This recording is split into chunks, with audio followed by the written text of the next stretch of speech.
जेको हिकिड़ी माउ जो आवाज़ आहे अमड़ जो, उन माउ जे आवाज़ खे मौजूद हालात जे पेश नज़र ऐं इहे हालतूं हमेशह रहियूं आहिनि। उन पेश नज़र मूं हिकिड़ो नज़म ई चयो आहे जंहिंजो उनवान आहे अम्मा चई वई।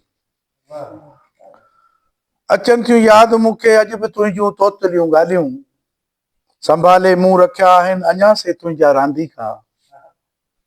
उहे जे तो भॻा टोड़िया मरोड़िया भोर कया ऐं सेस गुॾा गुॾियूं जे ठहिरायूं हुयूं मूं तोले, ऐं जिन जे काज लाइ सेजूं सजायूं तूं सुबरायूं हुयूं मूंखां।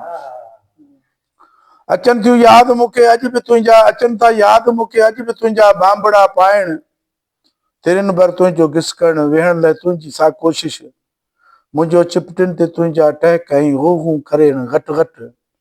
अचे थो यादि मूंखे अॼु बि तुंहिंजो खट झले बीहण, ऐं ईसुन खे झले तुंहिंजो हलण, हलण जे शौक़ में मोह भर किरण मुंहिंजो भड़को ॾेई तोखे खणण। अचे थो यादि मूंखे, अचे थो यादि मूंखे पहिरियों भेरो जॾहिं अम्मा चयो हो तो, ख़ुशी मां नेण आला थी विया हुआ, अंदर में माउ तड़पी हुई उन पल, ऐं पंहिंजो पाण में मापी न पई सघियुसि। अचनि थियूं यादि मूंखे राति जी थधिड़ी हवा में चंड सां ॻाल्हियूं करण तुंहिंजूं ऐं तारनि खे चोइण लाइ ज़ोर लाइण। अचे थो यादि मूंखे बुख खां तुंहिंजो रोअण सुॾका भरण, ऐं मुंहिंजो बेख़ुदीअ में बेक़रारीअ में तोखे सीने सां हणण। गॾो गॾु ला इलाहा इल्लल्लाह जी लोरी ॻाए झूलो बा उन जो बनाए, तोखे शहज़ादनि जी उन में झुलाए, हवा में तोखे उछलाए झपण। अचे थो यादि अचे थो यादि मूंखे तुंहिंजो छातीअ सां लॻी दूधू पीअण, नरम हथड़नि सां मुंहिंजी छातीअ खे छुहण। छॾे छाती वरी मूंखे तकण वरी दूधू पीअण, थकल चाहे खणी केॾी बि हूंदी हुअसि मगर तुंहिंजे सुम्हण खां पोइ सुम्हंदी हुअसि। सवें रातियूं सवें ॾींहणा अखियुनि में मूं वेही काटिया। अचनि थियूं यादि मूंखे तुंहिंजे नंढपण जूं हड़ई ज़ोरियूं, मिटीअ जा घर अॾे डाहिण वरी ठाहिण, मिटीअ में लेथड़ियूं पाइण, रोअण ख़र्ची जे लाइ तुंहिंजो उहे बर्तन भञण, ॿीड़ा छिणण दाऊं करण ऐं पंहिंजो ज़िद सॼो पूरो करण, ऐं पाड़े वारनि में वञी झेड़ा करण, सेखावड़ में तुंहिंजा शीशा भञण ऐं मुंहिंजो हथ ॿधी तिन खां वरी माफ़ियूं वठण। अचनि थियूं यादि मूंखे, अचनि थियूं यादि मूंखे से बुखूं काटण, सिलायूं पाड़े वारनि जूं ॿुहारियूं रईस जे घर जूं, हज़ारे हाज़िरियूं ॿियूं ॿियूं भरे मूं तोखे तातियो हो।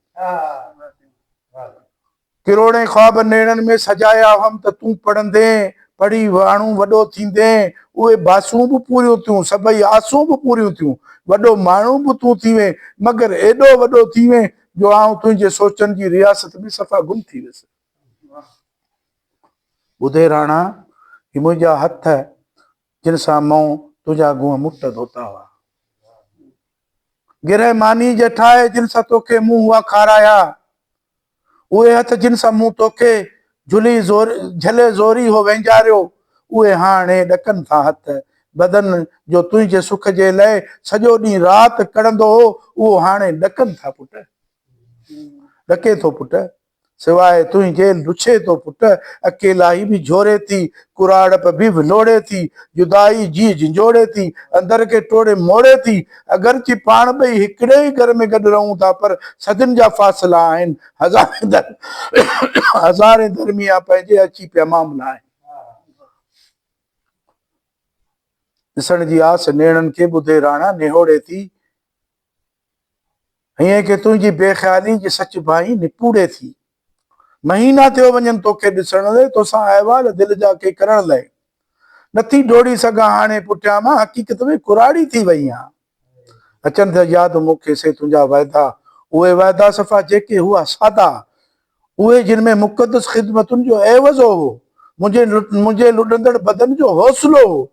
अगरची मुंहिंजी हिकिड़ी राति जी हिकिड़ी हरगिज़ बराबरि कोन हो हिकु बि, मगर गॾु तोसां घारण जो बहानो हो। अचनि थियूं यादि मूंखे अॼु बि तुंहिंजूं पार सां ॻाल्हियूं, उहे जिन में रुॻो तूं ऐं मां हुयासीं। हलिया राणा हिकी वारे अम्मा चई वञ हाणे सिकनि पिया कनि हलिया राणा हिके वारे अम्मा चई वञ जे तोखे पेट में माल पालियो उन जी का ख़बर लही वञ हलिया हिकु आख़िरी भेरो मिटीअ में तेल को मथे में तेल को लाया अखियुनि में सुरमु को पाया फणी ॾेई को वारनि खे वरी का सींद बि ठाहिया हलिया तिब्बत सिनू जो पाउडर छातीअ ते छिड़काया हलिया हेकड़ अमर ते महिरबानी कर तंजण रलका भगल गाॾियूं टुटल रेलियूं घड़ा घुगियूं ऐं ॿियूं सौगातूं खणी वञ अञा बि महिरबानी बि करे वञ उम्मीद ऐं आसरा सपना मूंखां पंहिंजूं सभई यादूं ऐं आदर्शूं खणी वञ सभई यादूं खणी वञ मिड़ई यादूं खणी वञ अचनि थी यादि मूंखे अॼु बि तुंहिंजूं तोतलियूं ॻाल्हियूं अचनि थियूं यादि मूंखे अॼु बि तुंहिंजूं तोतलियूं ॻाल्हियूं